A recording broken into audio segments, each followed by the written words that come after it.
में पढ़ना चाहिए, क्योंकि बहुत सारे साल में हम ये लोग ऑडिट रिपोर्ट पढ़ते ही नहीं, तो वही समस्याएं आगे आगे जाती है। हर साल वो लिखते हैं मेंबरशिप सर्टिफिकेट इशू नहीं किया है, ट्रांसफर ये फॉर्म नहीं है, ये फॉर्म नहीं है, ये नहीं वो नहीं, ऐसे लिखते हैं। तो ऑडिट रिपोर्ट होने के बाद वो ऑडिट रिपोर्ट का अध्ययन करना चाहिए और उसका रेक्टिफिकेशन रिपोर्ट एबी एक्ट में प्रावधान है। हर हाउसिंग सोसाइटी की गवर्नमेंट ऑडिट का रेक्टिफिकेशन रिपोर्ट भी गवर्नमेंट ऑफिस में सबमिट होना चाहिए। उसको भी 90 डेज का आपको टाइम, ऑडिट होने के बाद 90 डेज में उसका रेक्टिफिकेशन रिपोर्ट आप गवर्नमेंट ऑफिस में सबमिट करना चाहिए।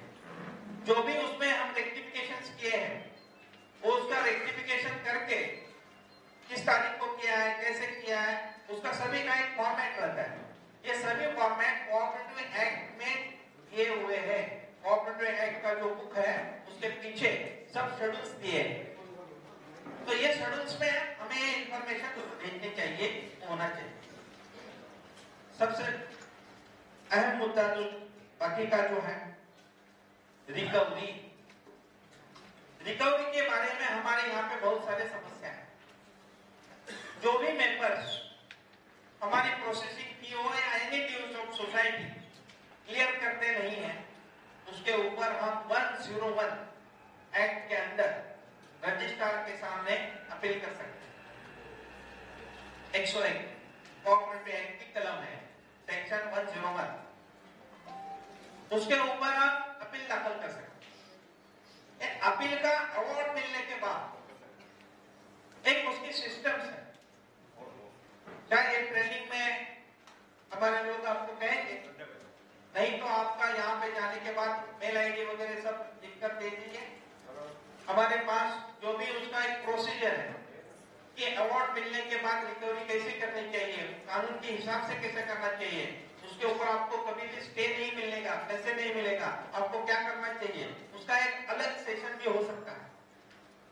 शायद बाद में कभी हम मिलेंगे तो उसके ऊपर भी हम ज्यादा तौर पर चर्चा करेंगे। लेकिन आपको जो भी इंफॉर्मेशन चाहिए तो आपका यहाँ जाने के पहले आपका ईमेल आईडी नोट करके, यहाँ हमारे प्रभु जी है या गुंजारी जी है, ये सब राहुल है यहाँ पे, ये सब लोग आपको ये उसके काम के लिए मदद करेंगे।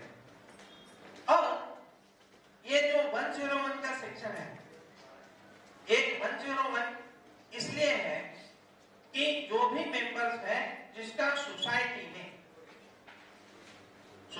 में उन्होंने ड्यूज क्लियर नहीं किया, तो उसके रिकवरी की प्रावधान उसमें है। इसलिए आपको कहाँ जाने की जरूरत नहीं, खाली 101 एक इतना पावरफुल सेक्शन है कि आप ऑफिस में बैठकर ही उसकी रिकवरी कर सकते हैं। उसके पेमेंट में अटैचमेंट ले सकते हैं, उसके घर के प्रॉपर्टी में अटैचमेंट ले सकते हैं, उसकी जंगल यानी करंट एसेट्स के ऊपर अटैचमेंट ले सकते हैं, उसके फिक्सर से यानी फ्लैट के ऊपर अटैचमेंट ले सकते हैं। आपको कहाँ लॉयर की जरूरत नहीं, किसी की जरूरत नहीं, आप खुद ही योग कर सकते हैं। ऑफिस बिहेवियर होने के नाते या सोसाइटी के ऑफिस बिहेवियर या सोसाइटी के सेक्रेटरी के नाते, चेयरमैन के नाते आप ये कर सकते हैं। उसमें आपको कहाँ भी जाने की जरूरत नहीं। दूसरी बात है, हर एक सोसाइटी की इलेक्शन प्रोसीजर वो टाइम पे होना चाहिए। तो टाइम पे क्या होना चाहिए, टाइम क्या है उसका, 5 साल पूरे होने के पहले, 6 महीने पहले आपने हमारी मेंबर्स की यादी और उसका लेटर रजिस्ट्रार को भेजना है कि हमारी सोसाइटी की इलेक्शन ड्यूज है। 6 महीने हमारे पीरियड कंपनी के पहले 6 महीने पहले हमारे मेंबर्स की यादी और रिजोल्यूशन हमारे असिस्टेंट रजिस्ट्रार को देना चाहिए। शायद ये नहीं होता है तो फिर असिस्टेंट रजिस्ट्रार आपके सोसाइटी के ऊपर एडमिनिस्ट्रेटर के अपॉइंटमेंट कर सकते हैं। तो पहले से ही हम करें कि हमारे सोसाइटी के ऊपर एडमिनिस्ट्रेटर ऑफिसर ना आए, इसलिए पीरियड हमारा खत्म कब होता है वो देखना, और उसके पहले ही 6 महीने पहले उसके ऊपर ध्यान देकर उसका एप्लीकेशन देना, ये काम हमें करना चाहिए। इसलिए मैं आपको कह रहा हूं कि कोऑपरेटिव सोसाइटी कोई भी हो, उसका चलन कैसा होता है, उसका आर्किटेक्चरल स्ट्रक्चर कैसा होता है, वो हमें मालूम होना चाहिए। ये होने के बाद हम काम करेंगे तो हमको काम करता है आदमी तो उसको समस्या आती है। इसलिए और हाउसिंग सोसाइटी के सामने जो भी प्रॉब्लम्स है वो मैंने यहाँ पे पॉइंट आउट करके लेके आया हूँ।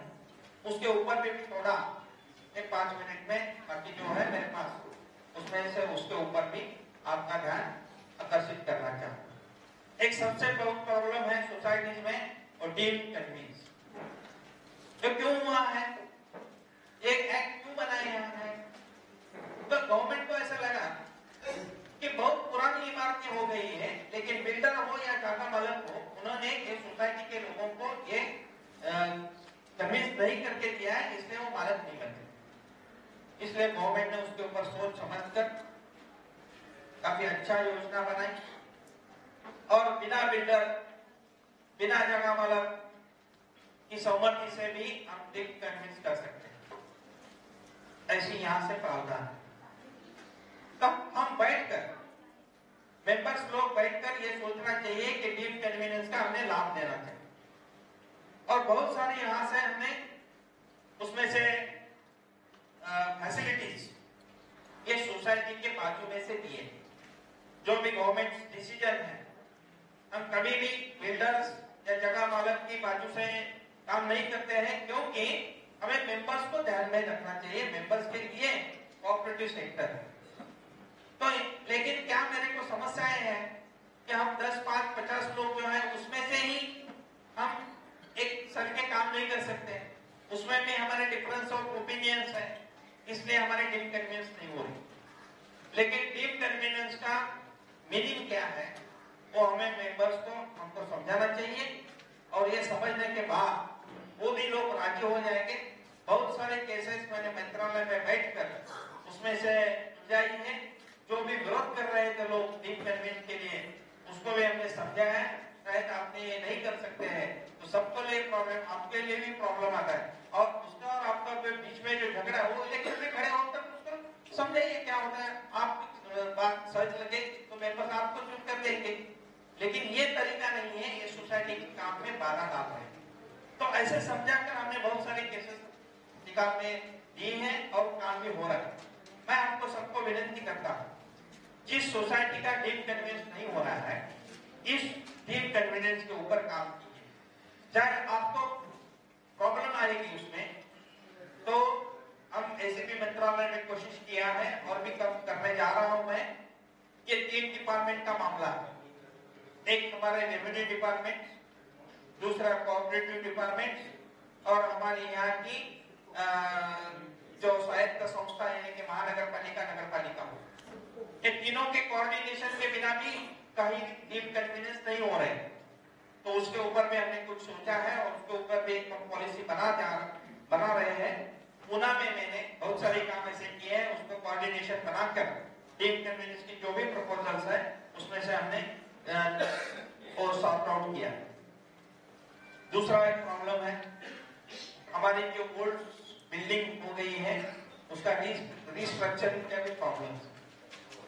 तो उसके लिए भी हमारे डिपार्टमेंट के जो भी असिस्टेंट रजिस्ट्रार रहेंगे या हमारे जैसे लोगों को आप बुलाइए, सोसाइटी में एजीएम में बुलाइए, हम उसके बारे में बैठकर एक स्पेशल जनरल मीटिंग कॉल कीजिए और हमारी सहायता से हमारा रीडेवलपमेंट का भी काम कैसा गतिमान हो, हमारी सोसाइटी का रीडेवलपमेंट कैसे हो, उसके ऊपर भी हम ध्यान दें। तीसरा जो समस्या है हमारी वो एजुकेशन और ट्रेनिंग की है। हम हाउसिंग सोसाइटी वाले लोग ऐसे हैं कि कुछ ना कुछ सेक्टर से जुड़े हुए हैं और हमको आदत नहीं है, बात में दे दो थोड़ा, क्योंकि मेरे को जरा थोड़ा स्वस्थ होता है। आप चाय पी रहे हो, मैं बात कर रहा हूँ, मेरे को चाय नहीं, मेरे को पानी भी नहीं दे रहे हैं, तो उन लोगों को चाय बिस्कुट पानी चल रहे हैं। और मुश्किल बात क्या है कि मेरे को चीफ गेस्ट बनाए हैं। ऐसा कभी हो सकता है? घर में मेहमान आए और हम ही खा में बैठ रहे हैं, इसलिए मेरा जो दुख हो रहा है। तो बाद में बैठ के चाय पे मैं जो बात कर रहा था कि एजुकेशन और ट्रेनिंग, ये दो शब्द है वो डिफरेंट है, लेकिन हमारे यहाँ पे दोनों का अर्थ एक ही निकाला है। एजुकेशन ऐसा एक ही शब्द क्यों प्रावधान नहीं है एक्ट में? एक्ट में दो शब्द क्यों यूज किए हैं? एजुकेशन और ट्रेनिंग, दो शब्द अलग है। एजुकेशन क्या होता है और ट्रेनिंग क्या होता है? एजुकेशन हमारी जो भी ज्ञान है, और ज्ञान बढ़ने के लिए हमारे ऊपर जो संस्कार किया जाता है उसको हमें एजुकेशन बोलते हैं, शिक्षण बोलते हैं।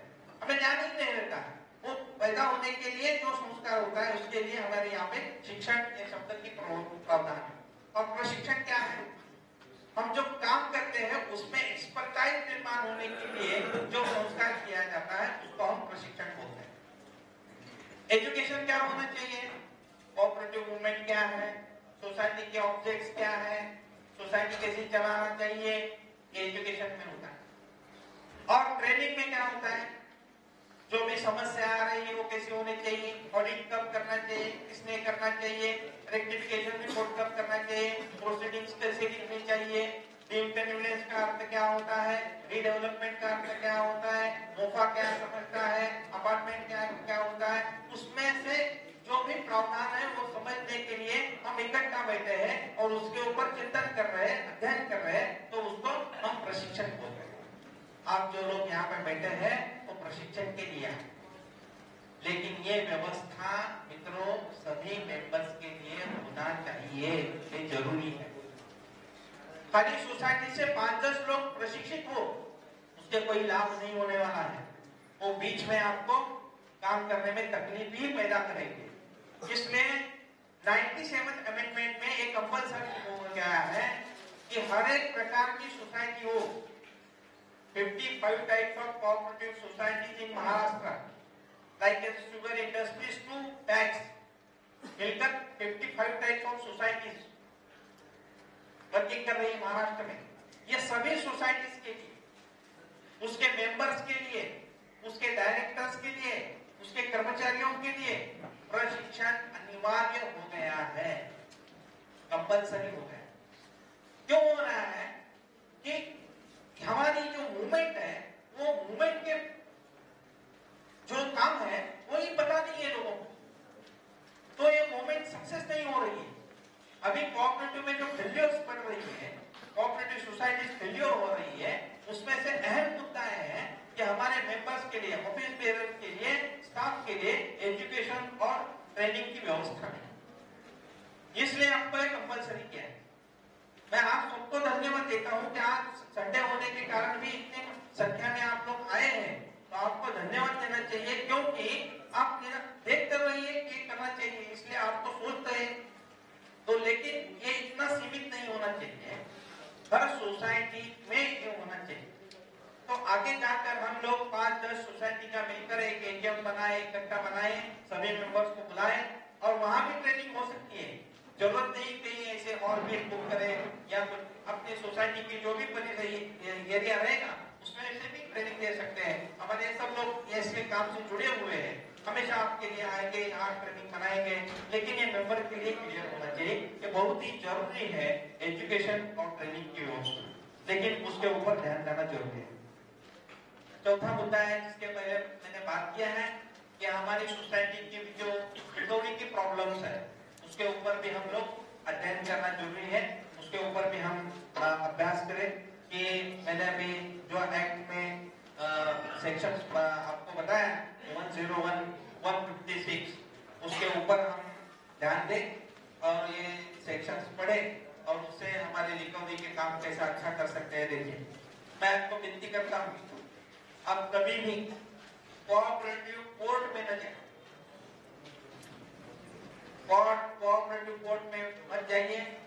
कहा कि यहाँ पे कोई एडवोकेट बैठे होंगे तो मैं क्षमा चाहता हूँ, वो लोग अच्छे हैं, लेकिन बाकी के जो बाहर प्रैक्टिस चल रही है वो बराबर नहीं है। एक कोऑपरेटिव एक्ट में इतने हमारे लिए अच्छे प्रावधान है, 101, 156 सब 91 है, सब लेकिन हम एडवाइस किया जाता है हमें एडवोकेट से कि हम कोऑपरेटिव कोर्ट में जाएं। कोऑपरेटिव कोर्ट में जाने के बाद आपको टाइम वेस्ट है, मनी वेस्टेज है और आपको कुछ रिजल्ट भी मिलने वाले हैं। कितने साल ये चक्कर चलेगा किसको पता नहीं, लेकिन कोऑपरेटिव के एक्ट के माध्यम से शायद आपका नॉमिनेशन का भी जो विषय है, नॉमिनेशन के भी अधिकार सोसाइटी के ऑफिस बियरर्स या डायरेक्टर्स पर है। मैं आपको बताता हूँ सेक्शन 30 और रूल्स 25 आप पढ़िए, उसमें सर लिखा है कि हर एक सोसाइटी की मेंबर्स की नॉमिनेशन तय करने की प्रोसीजर और उसका जो अधिकार है वो बोर्ड ऑफ डायरेक्टर्स। आपको कहाँ जाने की जरूरत नहीं। ऐसे सभी एक्ट में कोऑपरेटिव एक्ट सर्वश्रेष्ठ एक्ट इसलिए है कि उसके ऊपर सब अध्ययन करके उसमें जो भी एडिशंस किए हैं वो पूरी मात्रा में हमें काम करने में जो भी दिक्कत आती है उसके ऊपर सोल्यूशन उसमें है। लेकिन ये हमारा अभ्यास नहीं होता है, अध्ययन नहीं होता है, इसलिए हमें प्रॉब्लम बनती है। तो मैं ये आपको विनती करता हूँ कि रिकवरी हो और कोई भी समस्या हो, पहले कोऑपरेटिव एक्ट का आधार ले, फिर आपको ऐसा लगा कि नहीं कोऑपरेटिव कोर्ट में ही जाना चाहिए तो जाइए, नहीं तो कोऑपरेटिव कोर्ट में आप मत जाइए, नहीं तो आपको कोई भी काम आपको होने वाला नहीं है।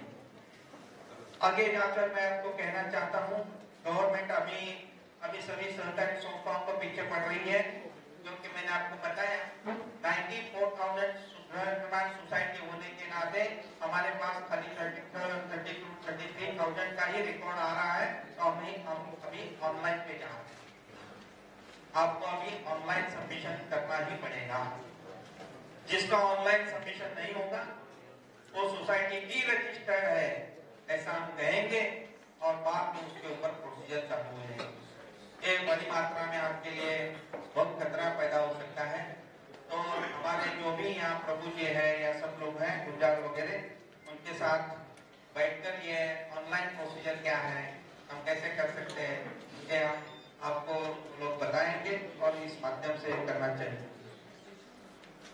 दूसरी बात है कि हमारा संगठन फिक्स तरह से नहीं है। हाउसिंग सोसाइटी का जो फेडरेशन बोलते हैं, एसोसिएशन बोलते हैं, वो अच्छी ढंग से काम नहीं कर रहे। कितनी सोसाइटी उसकी मेंबर्स हैं? 10% भी मेंबर्स सोसाइटी के फेडरेशन या एसोसिएशन की मेंबर्स नहीं। जो हमारा संगठन है हम बोलते हैं, तो हम सब लोग इकट्ठा आकर हमारा कोई ना कोई प्रश्न या कोई ना कोई सॉल्यूशन उसके ऊपर हमने गवर्नमेंट के सामने रखना चाहिए।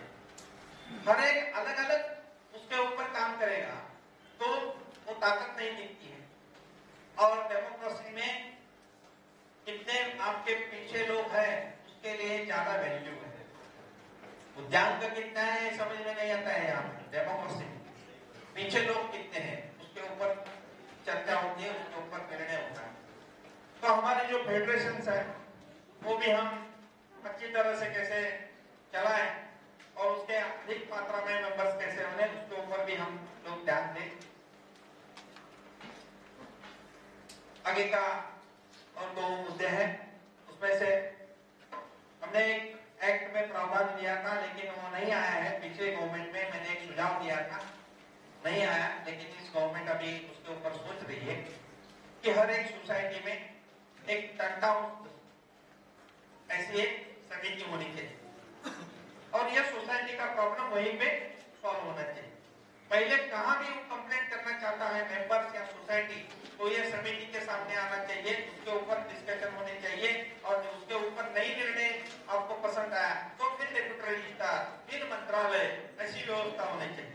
तो एक सोसाइटी के स्तर पे ही ऑफिस बेरर के खिलाफ जो बाकी बचे हुए मेंबर्स हैं उसका एक कमेटी बनाओ और उसके ऊपर ऑफिस बेरर और मेंबर कि क्या है उसमें से क्या गड़बड़ हो रही है, उसमें ध्यान में सुनकर उसका हम निवारण करेंगे तो भी ये वो काम अच्छा होगा। उसमें से बहुत सारे प्रॉब्लम सोसाइटी स्तर पर ही निपट जाएंगे। इसलिए एक प्रावधान हम आ रहे हैं, लेकिन फिर भी मैं आपको विनती करता हूँ कि आपकी सोसाइटी में ये प्रावधान आप बने कि ऐसी कमेटी फॉर्म की और जो भी प्रॉब्लम्स है वो कमेटी के सामने रखकर उसके ऊपर होगा, जो भी निर्णय आपको लेना है वो ले सकते हैं। लास्ट पॉइंट जो है उसमें से इलेक्शन रूल्स, जो इलेक्शन रूल्स के बारे में भी अभी काफी बदलाव आ रहे हैं। कई सोसाइटी के हमने ऐसे दो मात्रा में उसको डिवीजन किया है।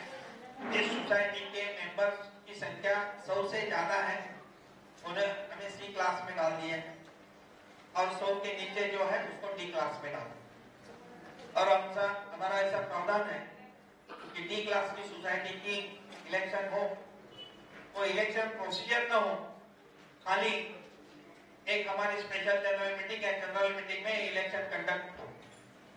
ऐसी तरह के प्रावधान हम कानून में ला रहे हैं। लेकिन वो आने के पहले आपको बताता हूँ, जो भी हमारी सोसाइटी की इलेक्शन प्रक्रिया ड्यू है उसको पहले मैंने बताया कि हमारे ड्यू डेट के पहले 6 महीने हम रजिस्ट्रार को रिजोल्यूशन देना चाहिए कि हमारा इलेक्शन प्रोसीजर का अब काम आगे चालू है। लेकिन गृह निर्माण संस्थाओं की समस्या देखकर हमने काफी उसमें से आपको राहत कैसे मिलेगी उसके ऊपर सोचकर हमने ये कोशिश किया है, और शायद 100 लोगों के कम संख्या होने वाली सोसाइटी की इलेक्शन बहुत आसान हो जाएगी। उसमें कोई भी ज्यादा प्रोसीजर लंबी नहीं होगी, उसके हमें प्रावधान लाया है। जल्दी ही उसका एक्ट में अमेंडमेंट होगा। और ये सब कहने के बाद भी मैं आपको कहना चाहता हूँ कि ये गवर्नमेंट काफी मेंबर्स को हर क्षेत्र में जिस क्षेत्र में काम करता है उस सभी स्थानों में एक सामान्य आदमी के लिए उसके कानून का कोई तकलीफ न हो, उसको अच्छी तरह से उसकी सर्विसेज प्रोवाइड हो, इसलिए काम कर रही है।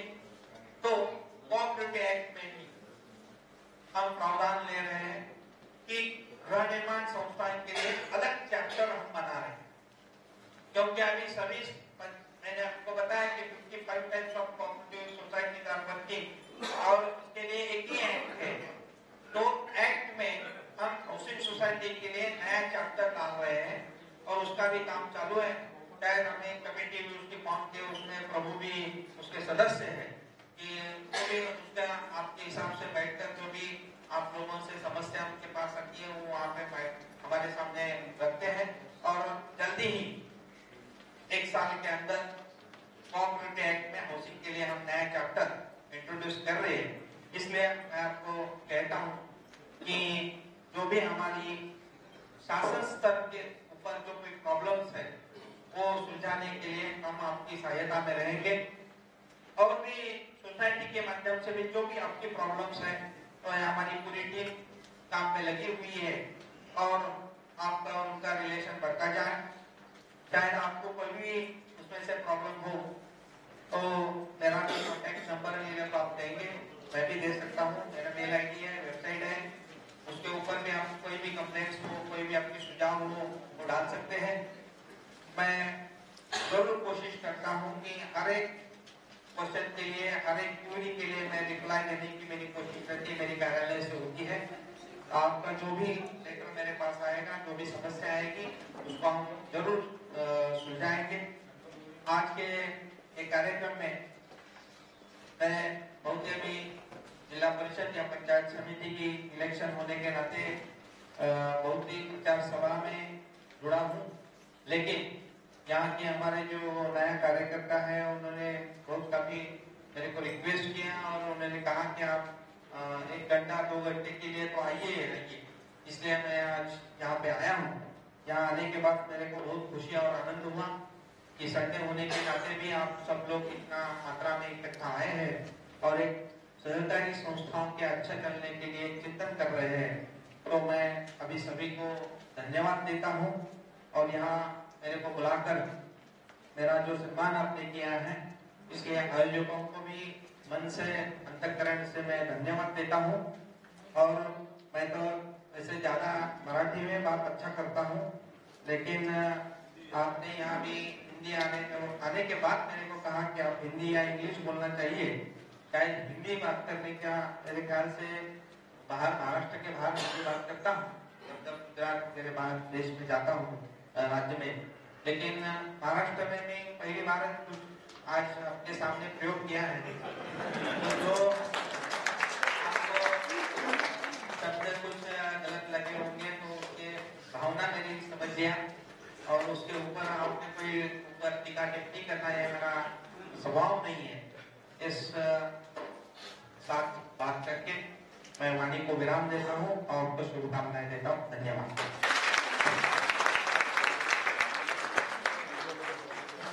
तीन चार विषय के ऊपर जो स्पीकर चरेगांवकर साहब ने आने के बाद जो किया है वो मुझे इधर बताना है। पहला जो real estate regulation and development act 2016, जो हाउसिंग सोसाइटी खास करके बिल्डर के जो भी नुकसान होता है उसके लिए real estate regulation rules already शुरुआत हुआ है।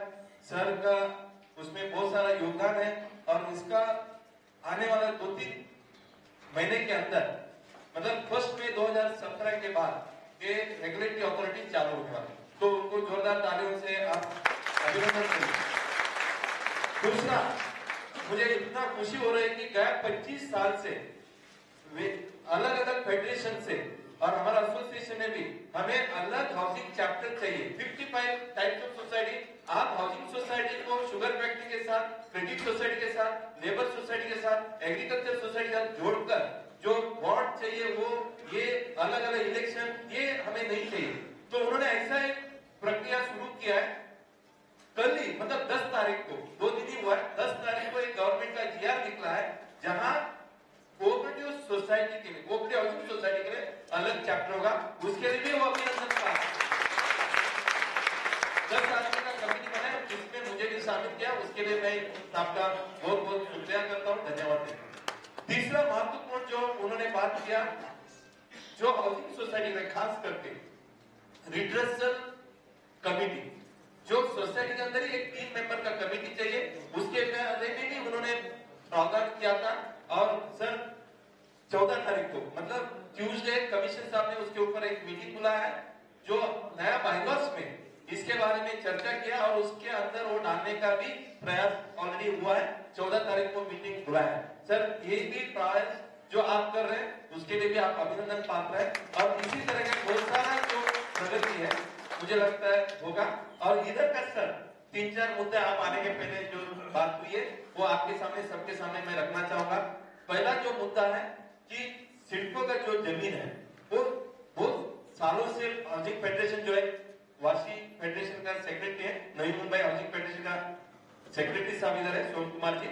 तो हमारा मांग यही है कि हमें जो जमीन है 60 इयर्स का लीज दिया जाता है उसको फ्री होल्ड यदि कर सकता है तो उसके ऊपर सोचना चाहिए। और कन्वेंस होने के बाद, लीज होने के बाद भी सर हमें ट्रांसफर फी दिया जाता है, फ्लैट टेंडर प्लॉट में दिया जाता है, पूरा पैसा दिया जाता है, उसके बाद भी लीज देकर ये किधर भी नहीं होता है। इवन माड़ा का जो है लीज दिया जाता है, लीज का एक बार लीज होने के बाद उसको ट्रांसफर फी नहीं दिया जाता है। यदि माड़ा का सोसाइटी को लीज ट्रांसफर नहीं दिया जाता है, सिडको प्लॉट में लीज ट्रांसफर क्यों देना चाहिए? सर वो नॉन एग्री टैक्स भी भाई बता सर, आपका सब सवाल लिया है तो आपके वती से हम उधर बता रहे हैं। दूसरा सर, इधर सिडको का चार्ज दिया जा रहा है, एनए टैक्स दिया जा रहा है, Navi Mumbai municipal corporation property tax भी ले रहा है। तो अलग अलग अथॉरिटी अलग अलग चीज ले रही है, तो इधर किधर ना किधर एक ही चीज होना चाहिए। सिडको भी अपना सर्विस चार्ज दे रही है, Navi Mumbai municipality property tax दे रहा है और एनए टैक्स भी हो रहा है। तो ये तीनों चीज, तो लैंड टैक्स जो एनए टैक्स मतलब लैंड टैक्स, और 20-25 साल का एरियस मांग रहा है और उसके ऊपर 40 गुना पेनल्टी भी मांग रही है, तो किधर ना किधर उसको एक राहत मिलना चाहिए। तीसरा जो है डीड कन्वेंस को लेकर कि बहुत सारा सोसाइटी का जब फ्लैट का ट्रांसफर फी नहीं भरा है तो सिडको का कन्वेंस का ट्रांसफर मतलब डीड कन्वेंस होने के बावजूद भी उनका प्रॉपर्टी कार्ड में या सिडको का जो रिकॉर्ड है उसमें लिया नहीं जाता है। उसके ऊपर भी आपको थोड़ा सा विचार करना है। और बहुत सारा सोसाइटी का, जैसा आपने तो ऑलरेडी बता दिया, शेड्यूल का, शेड्यूल ट्राइब, शेड्यूल ये जो 3 कैटेगरी का जो दिया है हमारा कमिटी में, वो थोड़ा सा दिक्कत होती है। तो जहां पोस्ट वो आता है तो हम लेंगे, लेकिन वो पोस्ट दूसरे लोगों को वैकेंट, मतलब जब कोई चीज नहीं आता है उसको आप थोड़ा सा देने का जिक्र करिए। जो हमारा हाउसिंग एक्ट आने वाला है, मतलब जो कोऑपरेटिव एक्ट के अंदर कोऑपरेटिव हाउसिंग सोसाइटी का चैप्टर आने वाला है, उसमें हम वो प्रयास जरूर करेंगे। तो चरेगांवकर साहब का, शेखर चरेगांवकर साहब का मोबाइल नंबर आप जरा दे दीजिए। आप, मेरा विनती है आपको जो भी भेजा है आप मैसेज करके बात करें, क्योंकि हमेशा वो किधर ना किधर मीटिंग में रहते हैं। जरूर वो आपका मैसेज को रिप्लाई देंगे, या नहीं है तो वो मैसेज जो अधिकारी के पास वो फॉरवर्ड करते हैं। ये इसका खासियत है, जो भी अधिकारी है उनको फॉरवर्ड करके आपका जो समस्या है उसका सॉल्यूशन आपको मिलता है। उनका मोबाइल नंबर है 9822427889। वापस रिपीट करता हूं, 9822427889। ठीक है। ईमेल उनका ईमेल है shekhar.cheregaonkar@gmail.com। मैं स्पेलिंग बताता हूं, SHEKHAR.